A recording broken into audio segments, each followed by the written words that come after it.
Well, hello there, fans and viewers of the show.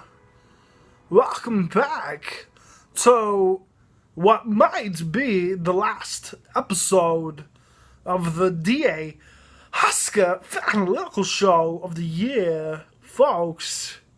I'm your good friend, Christopher Walken, and I'm here to bring more cowbell to your life, because after the last 2 weeks, it seems to me that your life sucks, and you need more cowbell in your life is like the perfect remedy to make it better, baby. Before I give it over to your good-looking host, I want to read a poem I wrote for the show today. Thank you. Hey, oh, Bo, I got to go, you know. Thank you so much for listening. So, without further ado, your host and my good friend, Derek Arthur.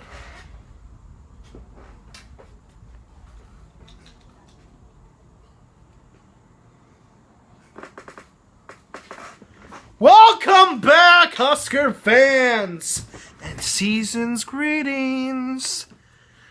I am your host, Derek Arthur, and this is the 8th episode of the DA Husker Fanalytical show.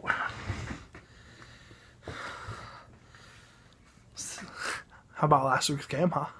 Oh yeah. Oh yeah, last week's game? Oh yeah. Oh no.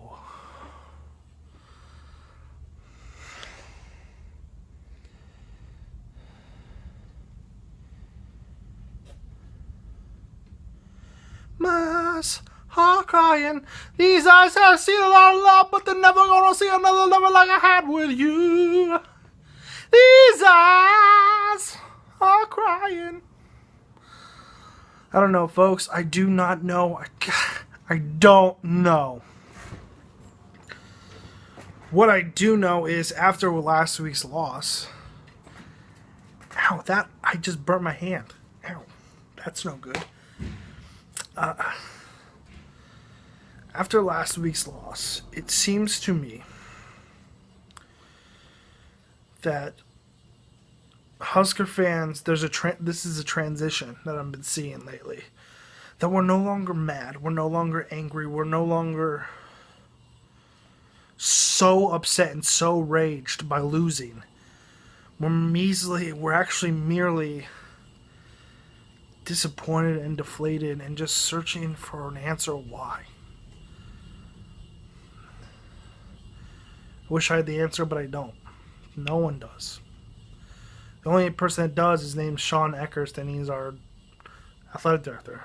And that answer isn't going to come anytime soon.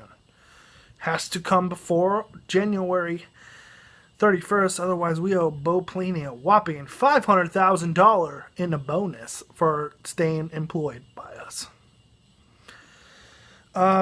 This is normally the part of the show where I tell you we're playing Iowa, and I talk about Iowa's players, but screw that. We don't care about Iowa's players. We don't tell how good they are or what they lack in. We need to care about ourselves. We should focus on ourselves and what we need to do to win the game and fix our problems. And that starts off with what today's show is going to be all about, and that's the coaching at the University of Nebraska. Let's just get right down to it, people. This week at Bo Pelini's presser on Monday, Bo Pelini was asked, would you fire someone to save your job? And his answer was no. He then goes on to say, would I fire someone who deserves to be fired? And that is a yes. So, This segment is called Who Should We Fire and Who Deserves to Be Fired? Back to you in the studio, Bob. As you can tell, I'm quite delusional. Getting there. Let's just start off right with the offensive side of the ball. Tim Becky's got to go. He has got to go. He's got to know when to fold him. Know when to quit his job. Know when to walk away. Know when to run. He's got to go. Before this season started, a lot of the college football beat writers pegged him as probably top 10, top 15 coordinators on the rise, and look out for them to be a head coaching somewhere next season. God, I hope he is. And I hope it's nowhere near Nebraska. 2nd and 1. Are you blind? Bo Pelini said he made the call, so there's two possible reasons why he said that. And either one, he's lost utter faith, complete faith in Tim Beck, and that is a good thing, folks. That is a great thing. Or two, this is what I think it is, he's covering. That's not a good thing. He's covering to save his friend's job. I don't know. What is he getting paid? Like $500,000? Ain't worth it. He's blind. He needs to be down on the... Let's go next coach. I'm so upset. John Garrison. Our offensive line is weak. Obviously, during practice, we're not reiterating how to block. Or we're not discussing on what is a penalty and what isn't a penalty. Because I'm looking at you, Jake Cotton. You don't know what false start and holding are.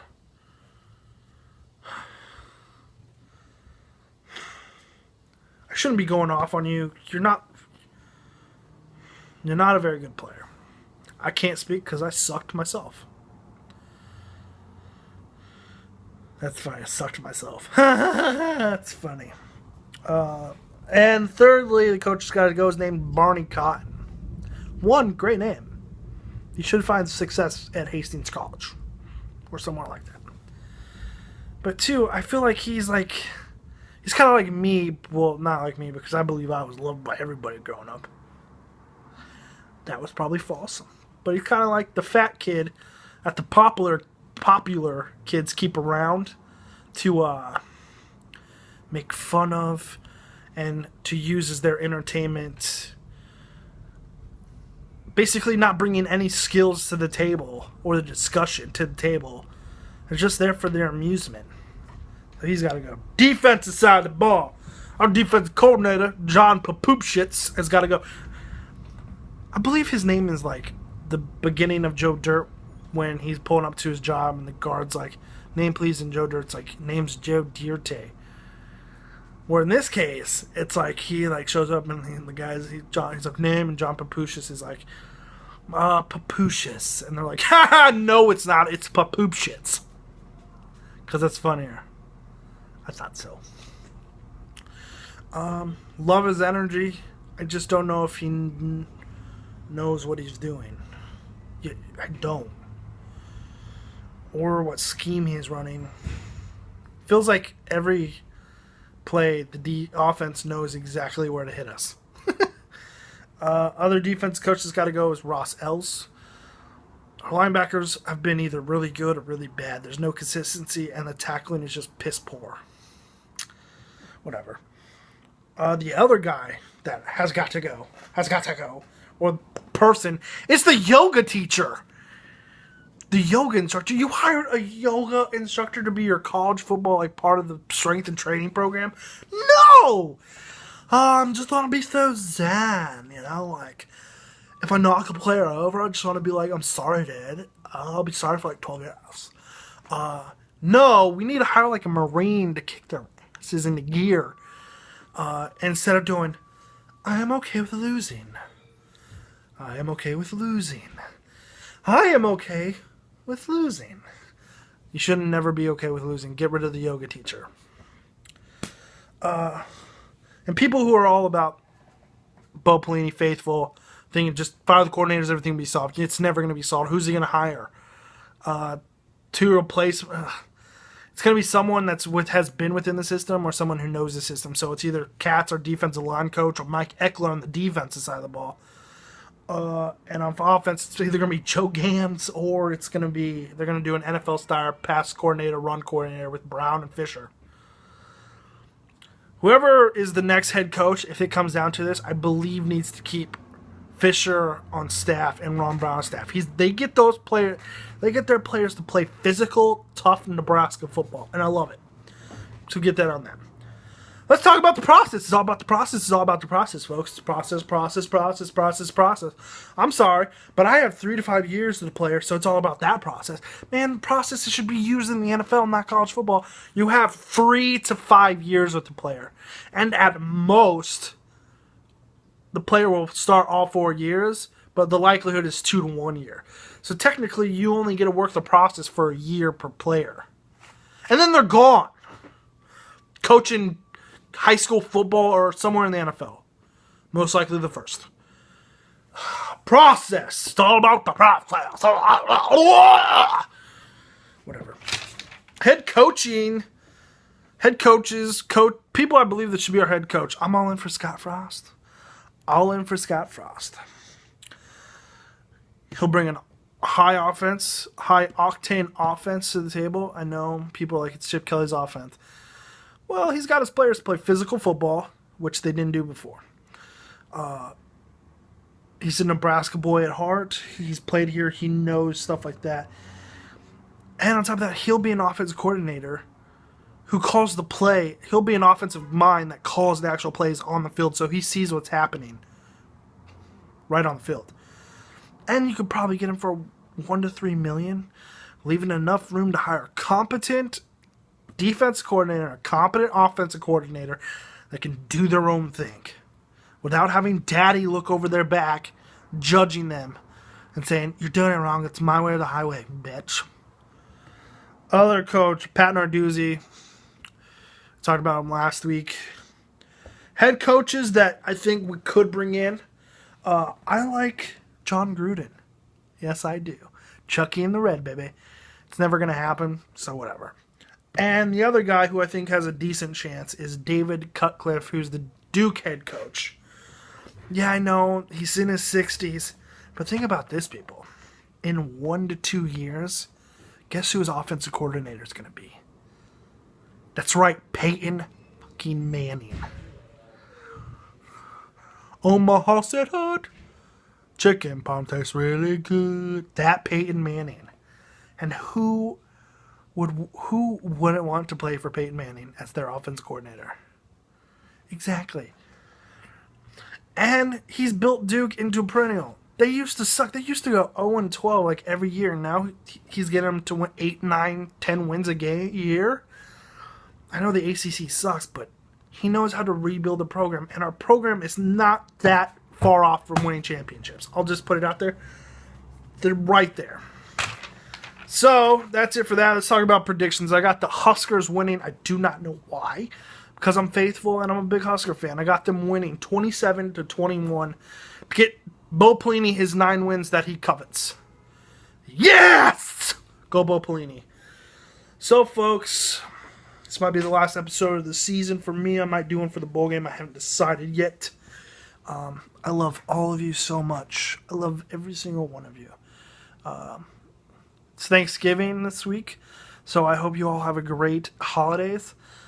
Eat a lot, enjoy your family, and if you're alone like me, drink a lot of alcohol and root for the Cowboys to beat the Eagles, because the Eagles suck, and go Cowboys. Tony Romo, I'm all in. Never say that again, so whatever. So that'll do it, folks.